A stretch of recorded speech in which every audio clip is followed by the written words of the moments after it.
Hare Krishna. Welcome everyone to our Bhagavad Gita class. We'll start with the Mangalacharan prayers. Om Ajnanatimirandhasya Jnananjana Shalakaya Chakshurunmilitam Yena Tashmai Shri Gurave Namah.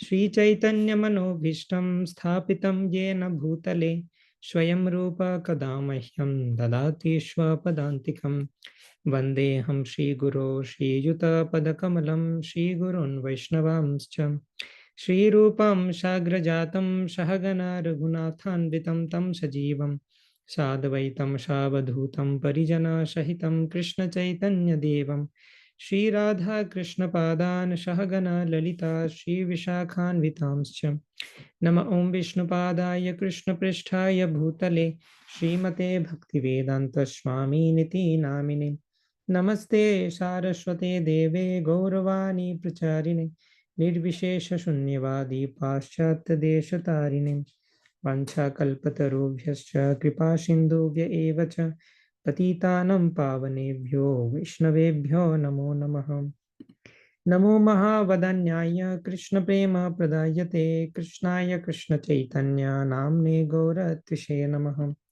Panchatattvatmakam Krishnam Bhaktarupa Swarupakam Bhaktavataram Bhaktakyam Namami Bhakta Shaktikam He Krishna Karuna Sindho Deenabandho Jagatpate Gopesha Gopika Kanta Radha Kanta Namostute तप्त कांचन गौरांगी राधे वृंदावनेश्वरी वृषभानुसुते देवी प्रणमामि हरिप्रिये नीलाचल निवासाय नित्याय परमात्मने बलभद्र सुभद्राभ्यां जगन्नाथाय ते नमः जय श्री कृष्ण चैतन्य प्रभु नित्यानंद श्री अद्वैत गदाधर शिवासादि गौर भक्तवृंद हरे Krishna Krishna Krishna Hare Hare Hare Ram Ram Ram Hare Hare Hare Krishna. So let's continue our discussion on the 15th chapter of Bhagavad Gita. So the 15th chapter is Purushottam Yoga, Yoga of the Supreme Person. So we started this chapter, and before that we completed the chapter 14, which gave us a description of the three modes of material nature. So from chapter number 13 to 18, the last 6 chapters, they are predominantly Jnana Yoga. And we have discussed multiple times that how 18 chapters, first 6 chapters are predominantly Karma, middle 6 chapters Bhakti, and last 6 chapters are Jnana. So 13th chapter speaks about nature, enjoyer, and consciousness. That means Jiva, Ishvara, and Prakriti, these three tattvas. The living entity, the Supreme Lord, and the material nature, and what are the relationship. And the key statement is the Jiva desires, Paramatma sanctions, or the Supreme Lord sanctions, and material nature executes. So that is chapter 13. Chapter 14 tells us the three divisions of this material nature, three modes of material nature. So there's a continuation of chapter 13. Now, chapter 15 focuses on the yoga of the Supreme Person, Purushottama Yoga, the Supreme Lord. And here, in the initial 6 verses, there is a description of the material and spiritual world. And it helps us to understand the reality of the material world better and the differences with the spiritual world. Because it is yoga of the Supreme Person, so abode of the Supreme Lord is also a part. Because everything in relation with the Lord is identical, is on the transcendental platform. Name, form, qualities, pastime, dham, everything. So this material nature is in 3 modes. If we rise beyond the 3 modes of material nature, we go to the spiritual world. In chapter 14, after describing the modes in detail, Krishna gives us a formula how to overcome these 3 modes. And that formula is Mam chayo abhyavicharena bhakti yogena sevate sagunan samatitaitan brahma bhuyaya kalpate. Mam chayo abhyavicharena bhakti yogena sevate. One who worships me with abhyavicharini bhakti yoga. Abhyavicharini bhakti yoga means one pointed bhakti yoga, not diverted, unflinching devotion. one who worships me with such devotion, sa gunan samatityaitan brahma bhuyaya kalpate. That person, gunan samatityaitan, means transcends the three modes, and brahma bhuyaya kalpate is situated in the brahma bhuta platform. Okay, so after we transcend the three modes, we can go to the spiritual world. And that's why the difference between material and spiritual world is given. And we have discussed in the last class that the material world is compared to a inverted banyan tree. And there are so many reasons for that. Because in this material world, everything is inverted. It is a perverted reflection of the spiritual world. There is no actual happiness, but there is semblance of happiness. Okay, just like if there is a tree besides a lake, then mango tree, the mango fruit is there in the tree, but the reflection will be in the water, and that reflection is not the actual mango. If I dive into the water to get the mango, I will not get, because the actual mango is in the tree. Similarly, actual happiness is in the spiritual world, but in this world we see that there is a symbol of the happiness. Like it appears to be that there is happiness, but actually there is no happiness. So how to go to the spiritual world, and description of the spiritual world is also given.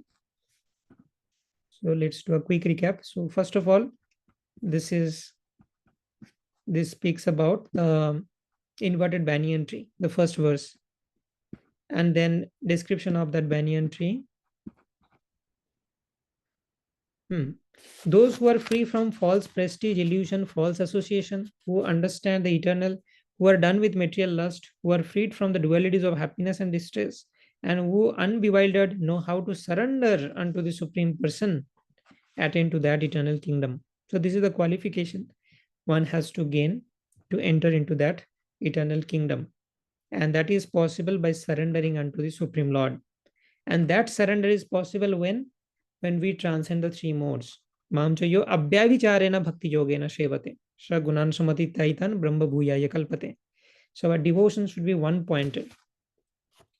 And devotion should be one pointed, but how to achieve that stage? So this devotional service is so beautiful that this itself is the goals and it is the means. So one might question how to reach that stage of unflinching devotion. And the answer is devotional service. By devotional service, you reach higher stages of devotional service. By chanting, your chanting will be more pure. Rupa Goswami says that how to gain taste in chanting. In the initial stage, we do not have taste in the holy names. Although holy names are nectarian, our acharyas are relishing the holy name. Madhuram madhurebhyopi mangalebhyopi mangalam pavanam pavanebhyopi hare namayva kevalam. So this harina means nectar. But initially, in impure stage, we do not experience this nectar. But our acharyas do. Our acharyas like Rupa Goswami is glorifying the holy name like this. Tunde tandaviniratim vitanute tundavali labdhaye karna kroda kadambini ghatayate karnarbudevya spriham cheta prangana sangini bijayate sarvendriyanam kritim no jane janita ki yadviramrite krishneti varnadvai. So Rupa Goswami says, I do not know how much nectar is there in these two syllables, Krish and Na. There is unlimited nectar in these two syllables only. When I chant these two syllables, I cannot control myself. I feel like I need millions of years, millions of tongues to experience this nectar. One tongue and 2 ear holes are not sufficient. And whenever I chant this, my all senses are captivated, mesmerized. I cannot think of anything else other than Krishna. Krishna personally enters in my heart. So this is the level of our acharyas. They are relishing, but we are not able to experience that stage. Why? Because of this contamination. And Rupa Goswami says himself that this is like jaundice. When a patient is afflicted with jaundice, the patient cannot taste anything sweet. Everything will appear to be tasteless, even the sweetest things. So what is the remedy? The remedy is, in jaundice, you have to wait, you have to take medicines, and sugarcane juice is also prescribed. You take little sugarcane juice every day, and then in like one day you will experience the sugarcane juice is appearing to be sweet. Initially, in the jaundice phase, you will not able to experience the sweetness of the sugarcane juice, but gradually, one day will come when you can experience the sweetness, and that day you can understand that your disease is cured. Similarly, initially we do not have taste for the holy name. We do not have taste for devotional service, any of the limbs, not only chanting. Shravanam, Kirtanam, Vishnu Smaranam, Padashevanam, Archanam, Vandanam, Dashyam, Shakhyam, Atma Nivedanam. These are different limbs. Initially, we sleep in the Bhagavatam class and we are not interested in hearing about Krishna. But what should we do? We should force ourselves to be enthusiastically participate in all these activities. Then test will come. Rupa Goswami says, Shat Krishna Nama Charita Dishitapya Vidyam Pittopatapta Rasana Shanarochikanu Kintu Adaradanu Dinam Khalushai Vajushta Sadvi Bhavat Kramati Tadgatamula Hantri. So, Kintu Adarat Anudinam Khalushai Vajushta. Rupa Goswami says, you do not have taste for the holy name, but Adarat Anudinam Khalushai Vajushta.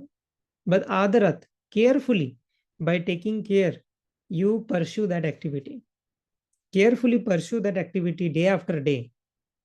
Then the taste will appear. So similarly, by surrender, so initially we are at least theoretically convinced about all these things by reading Bhagavad Gita, Srimad Bhagavatam. We hear different logics, scientific logics, and common sense. By all these different logics, we are convinced at least theoretically. Now it's time for us to force ourselves to follow this path. After some times, when the anarthas will get destroyed, we will also reach to that advanced stages of devotional service. And in that stage, we will become qualified to enter the eternal kingdom of the Supreme Lord. And that supreme abode of mind is not illuminated by sun or moon, nor by fire or electricity. Those who reach it never return to this material world. This is the nature of the abode of the Supreme Lord. So this section we discussed. Now we are entering the next section, 7 to 11, transmigration of the jivas. How jivas transmigrate in this material world. Try to understand the connections. From chapter 14, how we migrated to chapter 15. Chapter 14 says, Mam chayo avyabhicharena bhakti yogena shevate sha gunan shamati taitan brahma bhuyaya kalpate. By unflinching devotional service, you can cross beyond the three modes of material nature and you can enter into the spiritual world. How is that spiritual world? That description is given in the first section of the 15th chapter. Now, if you are unable to go to the spiritual world, what will happen to you? You will keep on transmigrating in this material world. And that transmigration is now explained. So the Supreme Lord is telling, Mamaivam sho jiva loke jiva bhuta sanatana manasasthanindriyani prakriti sthani karshati. The living entities in this world are my eternal fragmental parts. Due to conditioned life, they are struggling very hard with the six senses, which include the mind. So this is a proof that we are part and parcel of Krishna. Krishna says, Mamaiva amsho jiva loke, jiva bhuta sanatana, manasasthani indriyani prakritisthani karshati. So Krishna says, my portion, Mamaiva amsho, in the jiva loka, in the material world, jiva bhuta sanatana, although they are eternal fragmental parts, they are karshati, they are struggling in this material world to become happy. And manasasthani indriyani, prakritisthani karshati. They are struggling with five senses and the mind, total six senses. They are struggling with these six senses. And although they are eternal fragmental parts of Krishna, they are struggling in this material world. Okay. So that is the point. And the situation is like we are the sons of some billionaire father, but we are residing in the street. We have some problem with the father and we left home and we came to the street and we are suffering. But actually we are all part and parcel of Krishna. Once we recognize that connection with Krishna, then there is no more misery. or Acharya Bhaktivinoda Thakur says, Jib Krishna Das e Vishwas korle to ar dukha nai. If the Jib Krishna Das, Jiva is actually Krishna Das. But due to illusion, we are thinking we are something else. We have so many designations, we have different names, our nationality, our job, etc. We identify with all these materialistic temporary designations. But our true designation is we are eternal part and parcel of Krishna, eternal servant of Krishna.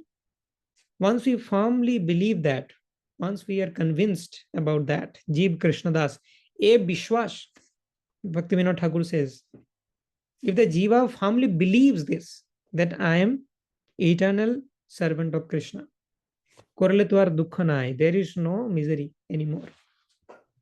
So that is very important. So in the verse number 7, Krishna confirmed that the Jiva is actually Krishna's part and parcel, but the Jiva is struggling in this material world to be happy. Text 8 says, Shariram yadabapnoti yachapi utkramatishvaraham grihitvaitani shamyati vayurgandhani vashayat. The living entity in this material world carries his different conceptions of life from one body to another, as the air carries aromas. Thus, he takes one kind of body and again quits it to take another. So, during the process of transmigration, the transmigration process is when a living entity leaves body, the soul along with the subtle body comes out, and as per karma, it accepts another gross body. So in any species of life, any animal or human, there are three parts of the structure. First is the gross body, which is made up of Pancha Mahabhut, earth, water, fire, air, ether. Then inside that gross body is subtle body made up of mind, intelligence, and false ego. And inside the covering of the subtle body, there is soul. So there are three levels. Okay, the gross body, the subtle body, and the soul. When someone dies, the gross body stays back, soul along with the subtle body, means the soul along with mind, intelligence, and false ego comes out, and as per karma takes another body. Okay, and this is called the process of transmigration. This does not happen for the liberated soul. The liberated soul directly goes back to Godhead. But for ordinary souls, this happens, and they get a body as per their karma. Karmana daiva naitirna jantur deha papatte. By their karmic reactions and by the supervision of the demigods, as per the rule made by the Supreme Lord, they get another body. So here Krishna gives an analogy that the living entity in this material world, during the process of transmigration, carries his different conception of life from one body to another. So one living entity after death is transmigrating into another body. And during this process, the conceptions of the previous life are being transmitted by the medium of the subtle body. Subtle body has the mind, and the mind is storehouse of different impressions from the spiritual world. So this can be also scientifically seen, like Dr. Ian Stevenson of the University of Virginia. He conducted some research on reincarnation, and he defines the different kinds of phobias as past life impressions. Someone has a phobia from water, someone from height, someone from the different kinds of weapons. So these are coming because of the impressions of the previous life. If someone was stabbed with knife in this particular lifetime, that person will develop some kind of phobia towards sharp weapons, something like that. So we can see during this process of transmigration, because of that subtle body, some impressions from the previous life are transmitted. If those impressions are positive, spiritual, they also get transmitted. So if I was a devotee in the previous life, then in this life also, I will pick up devotional service quickly, and I will be spontaneously attracted towards Harinam Sankirtan, Bhagavad Gita, Srimad Bhagavatam, all these things. And this happens for many people. We see that from the very childhood, they are getting attracted. There is spontaneous attraction towards performing the yogic methods, reading Bhagavad Gita, associating with the saints. So these are all the impressions from the previous life. Just as air carries the aromas, similarly, the soul and the subtle body is carrying the impressions from the previous life. Thus, he takes one kind of body and again quits it to take another. The next verse, Krishna says, Stotram chakshu sparshanam cha rasanam grihanam cha adhisthaya manaschayam vishayan upashevate. The living entity, thus taking another gross body, obtains a certain type of ear, eye, tongue, nose, and sense of touch, which are grouped about the mind. He thus enjoys a particular set of sense objects. So, as per the karma, the living entity will get a particular kind of body, and that body will also have the five senses: ear, eye, tongue, nose, and the sense of touch, means the skin, and the mind also. Mind groups all the five senses. So Krishna mentioned in the previous verse that mana sasthani indriyani prakritisthani karshati, and Krishna is now explaining this set of senses and mind depends on the karma and the body you are getting. In the body of Srila Prabhupada will explain this in the purport. Let's read it. In other words, the living entity adulterates its consciousness with the qualities of cats and dogs. If the living entity does this, in the next life, he gets a cat or dog body and enjoys. Consciousness is originally pure like water, but if he mix water with a certain color, it changes. Similarly, consciousness is pure for the spirit soul is pure, but consciousness is changed according to the association of the material qualities. Real consciousness is Krishna consciousness. Krishna consciousness means Jiva Krishna Das, E Bishwas Korle Tuar Dukhanai. When the Jiva firmly believes that I am eternal servant of the Supreme Lord, that is called Krishna consciousness. And when the Jiva thinks I am master, I am boss, I am here to enjoy this material world, that is called polluted consciousness. When therefore one is situated in Krishna consciousness, he is in his pure life. But if his consciousness is adulterated by some type of material mentality, in the next life he gets a corresponding body. If someone is very much attached to eating meat, he will get a body of a tiger or a lion, something like that. He does not necessarily get a human body again. He can get the body of cat, dog, hog, demigod, or one of many other forms. 8.4 million species are there. According to consciousness, he gets a body. And as per the body, he gets different set of senses. And as per the senses, he enjoys. For example, if someone gets the body of a hog, he will enjoy stool. But as a human, we have different kinds of senses. For us, stool is not enjoyable. So different grades of pleasures living entities are enjoying because of their karmic reactions. And if we have got this precious human form of life, if we lose this human form of life once, and if we glide into this animal species, then it will be very difficult to come back to human form of life. Because how it works, the human form of life is like a junction. From a train junction, you can go to different cities, right? So from a human form of life, you can become demigod. If you are in the mode of goodness, you will become a demigod. Or if you are in mode of passion, you will again be born as a human being. If you are in the mode of ignorance, you can get an animal body in the next life. So based on our karma and our consciousness, how we cultivated our consciousness throughout our life, we will get a body. Now, once we get a lower body, lower than human, suppose we get a body of a cat and dog, then in the body of cat and dog, we do not have this privilege to jump from one species to another. Human life is a very special species, special form of life from where you can go to different species of life as per your karma. But once you are in the lower species like cats and dogs, you cannot jump to the human form. You have to take birth, all the intermediate births, all the intermediate species you have to cover. If you are born as a cat, then you will become a better cat. Within cat only, you will find thousands of species. So you will cross all those 1,000 species of cat, then maybe you will become some better animal, maybe dog, or then better animal, cows, and then you will achieve the human form of life. So once we glide down, we have to again climb the whole ladder, and you can calculate how each of these lifetimes, how much time it will take. For a cat, the cat will have a certain amount of time as lifespan. Then you become a better cat, better species of cat that will also have a lifespan.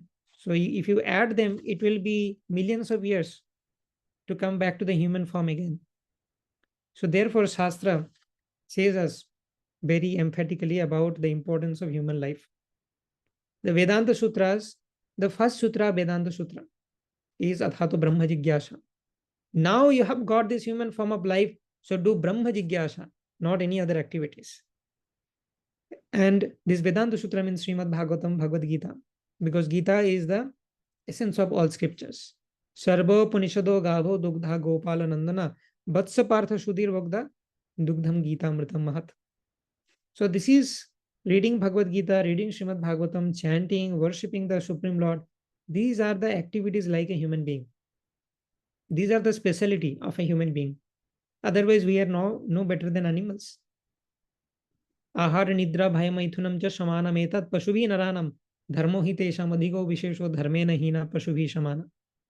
Ahar nidra bhai maithun, eating, sleeping, mating, defending are common in animals and humans. Dharmo hi tesham adhiko vishesho.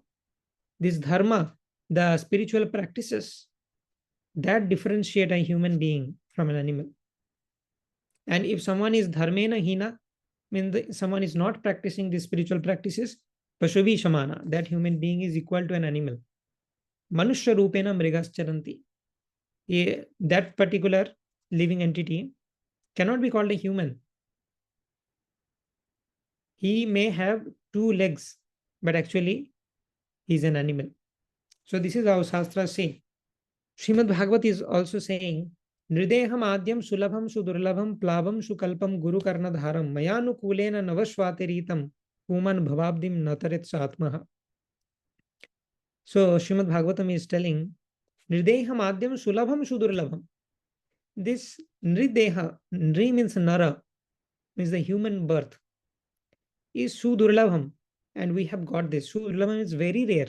Durlabh means rare. Sudurlabham is very, very rare.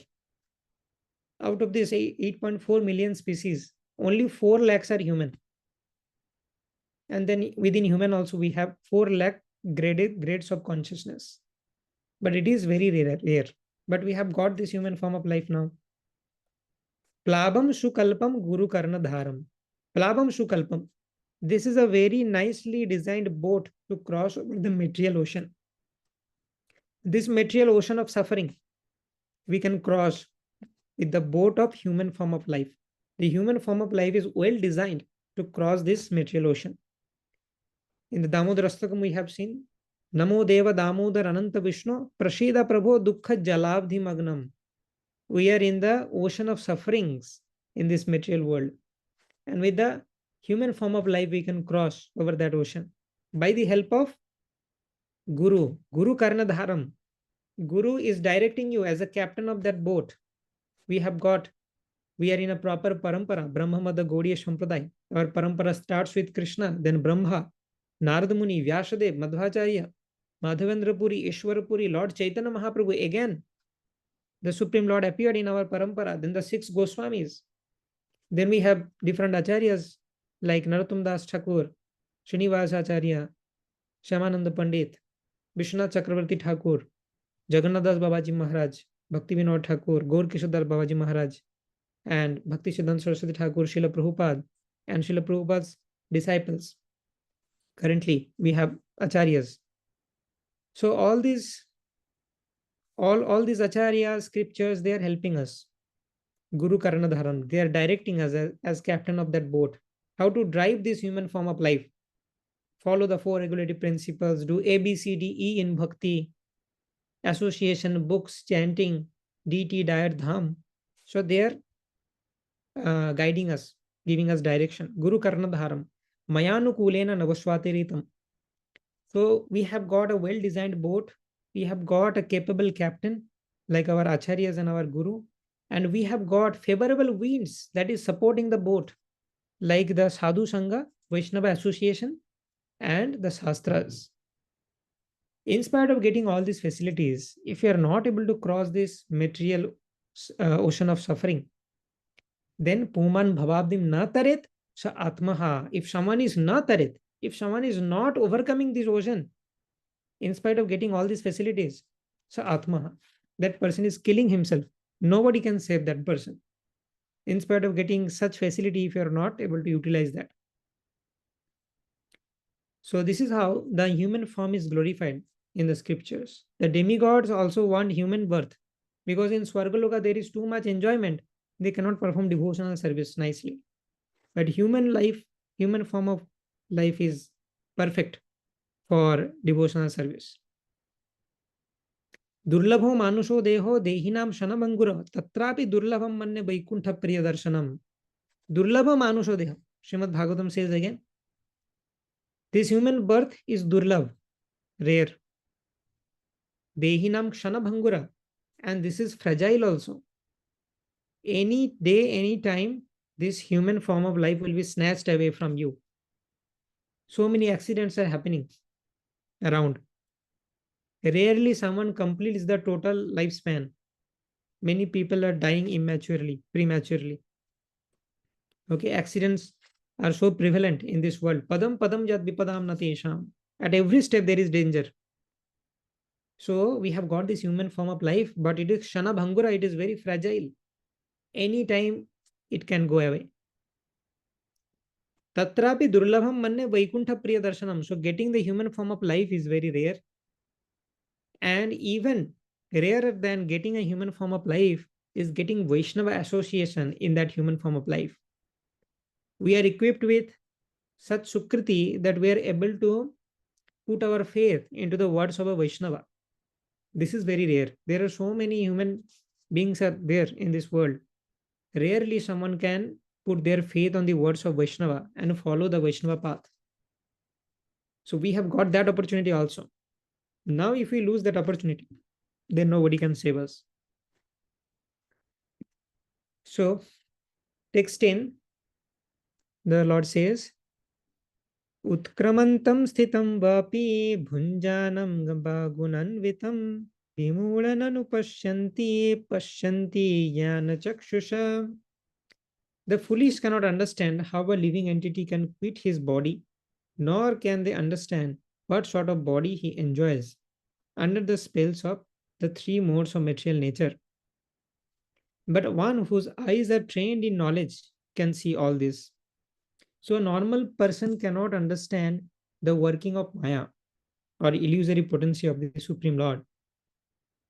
By the illusory potency of the Supreme Lord, like if someone is under the illusory potency of the Supreme Lord, that means he is afflicted by the three modes of material nature. And if someone by the practice of devotional service went beyond the three modes of material nature, that person is liberated.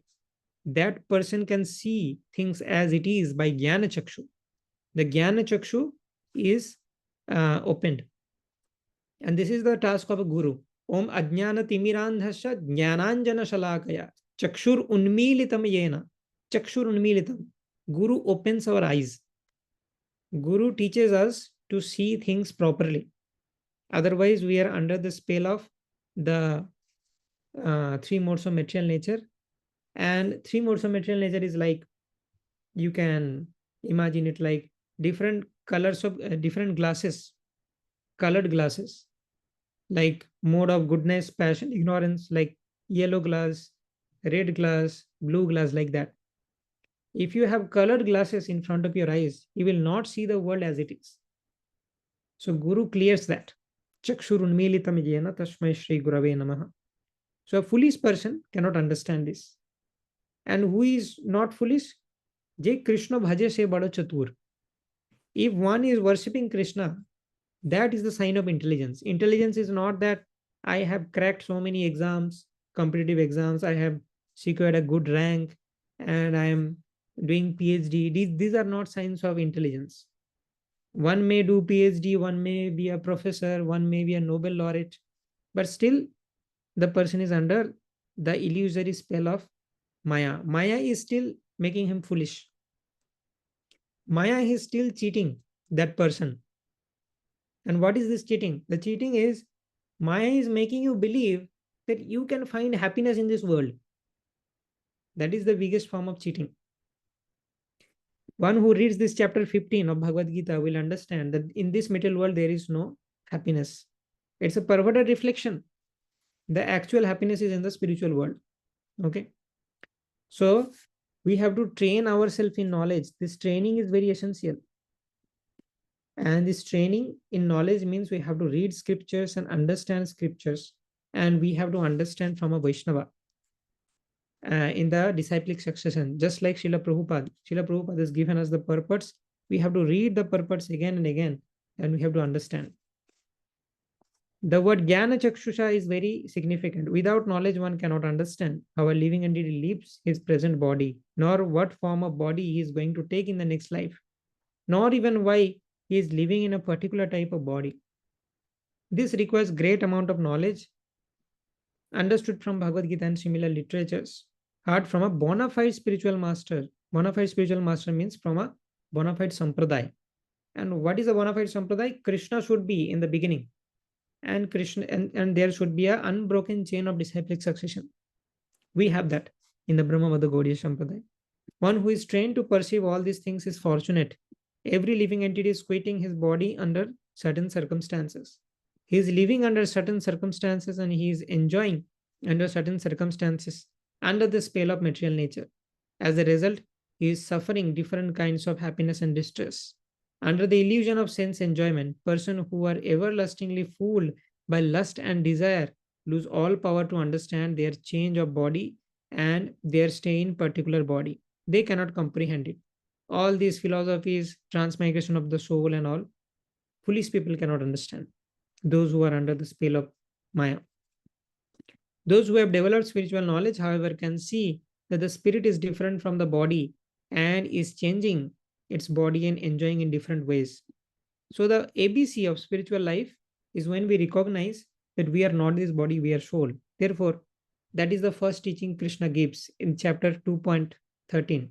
Second chapter, in the first few verses, when Krishna is trying to mentor Arjun. Arjun was broken to see all relatives are assembled in the battlefield to fight. And then Krishna spoke the philosophy of the soul. Dehinosmin jatha dehe kumaram jovanam jara tatha dehantaro praptir dhiras tatra namuhyati nainam chindanti shastrani najayati mriyati vakadachi. Like many verses. That is the beginning of spiritual life. To recognize we are not this body, we are soul. A person in such knowledge can understand how the conditioned living entity is suffering in this material existence. Therefore, those who are highly developed in Krishna consciousness try their best to give this knowledge to people in general. That is preaching. First, we have to know and then we have to do preaching. For their conditional life is very much troublesome. They should come out of it and be Krishna conscious and liberate themselves to transfer to the spiritual world. The next verse, Yatanto yoginas chainam pashyantatmani avasthitam yatantopi akritatmano nainam pashyantachetasham.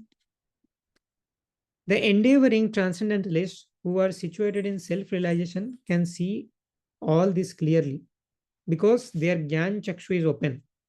They are self-realized souls. And the self-realization will come by the practice of devotional service. But those whose minds are not developed, they are still immature under the spell of illusion, and who are not situated in self-realization cannot see what is taking place, though they may try. So they cannot see what is taking place. They cannot see how Maya is cheating them.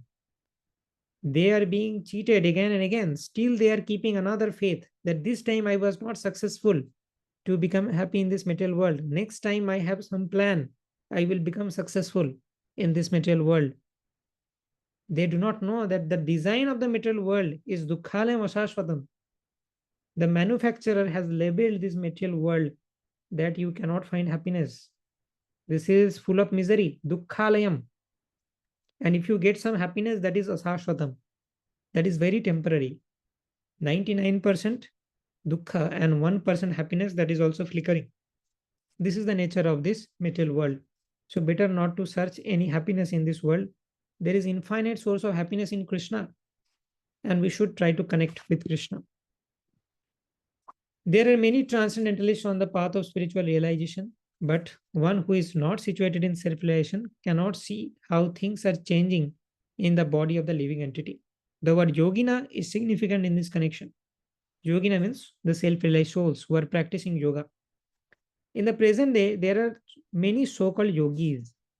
Now, in this Kali Yuga, the definition of yogi is different.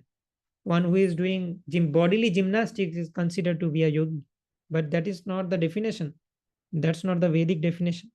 Yoga means yog, means addition, union of Atma and Paramatma. To attain the Paramatma, to attain the Supreme Lord is called yoga. And there are different yogic paths. In the first 6 chapters, Krishna elaborated on them. And there are many so-called association of yogis, but they are actually blind in the matter of self-realization. The true purpose of yoga is what? Self-realization. And self-realization and God realization happen simultaneously. Self-realization means you realize yourself that I am not this body, I am soul. We theoretically understand this, but we do not realize. Realization is practical realization. That is called self-realization. And what is God realization? Understanding who is Krishna. Understanding I am soul, eternal part and parcel of Krishna, and Krishna is the Supreme Personality of Godhead. By reading Srila Prabhupada books, we now know this theoretically, but if we can realize this, then we will become a pure devotee. So, this self-realization and God realization happens simultaneously. Just like if I am in a dark room, I cannot see my own body. When I come in the sun, I can see the sun also, and I can see my body also. So in the sun is a representative of Krishna. When we realize the sun, when we realize Krishna, we also realize ourselves. So God realization and self-realization happens simultaneously. They are simply addicted to some sort of gymnastic exercise, the so-called yogis today, and are satisfied if the body is well built and healthy. And with that, they engage in sense gratification like sexual activities and all, and they are bound in this material world. Like they strengthen the knot. They are not with this material world. So they are more bound into this material world by doing sense gratification. They have no other information. They are called yatantopi akritatmana. Even though they are endeavoring in a so-called yoga system, they are not self-realized. And it will never lead to self-realization because they do not know the process. They do not follow this text, Bhagavad Gita and our scriptures. So they do whatever their mind dictates. So they are not on the path of self-realization. Such people cannot understand the process of transmigration of the soul. Only those who are actually in the yoga system and have realized the self, the world, and the Supreme Lord. In other words, the Bhakti yogis. See, realization of the self, this world means material nature, and the Supreme Lord happen simultaneously. And if you can recognize, these 3 are the topics discussed in chapter 13, Jiva, Ishvara, and Prakriti. This is the realization of Jiva. This is realization of Ishwar, Supreme Lord. And the world means this material world, Prakriti. In other words, the Bhakti yogis, they perfectly understand the position of the Jiva, the Prakriti, and the Ishvara. These are very important tattvas.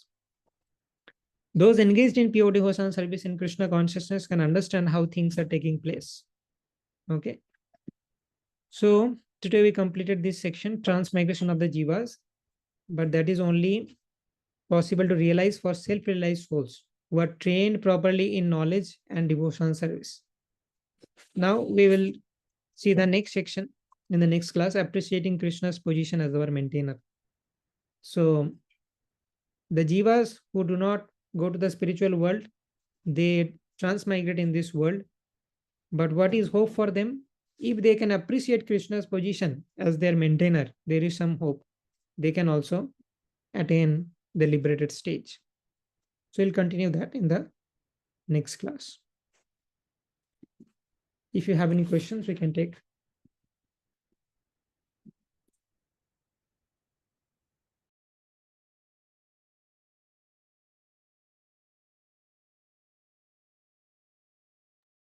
Okay, so we'll continue next week. वाञ्छाकल्पतरुभ्यश्च कृपासिन्धुभ्येव च पतितानां पावनेभ्यो वैष्णवेभ्यो नमो नमः। अनंत कोटि वैष्णव वृंद की जय, श्रील प्रभुपाद की जय, निताय गौर प्रेमानंदे, हरि हरि बोल, हरे कृष्ण।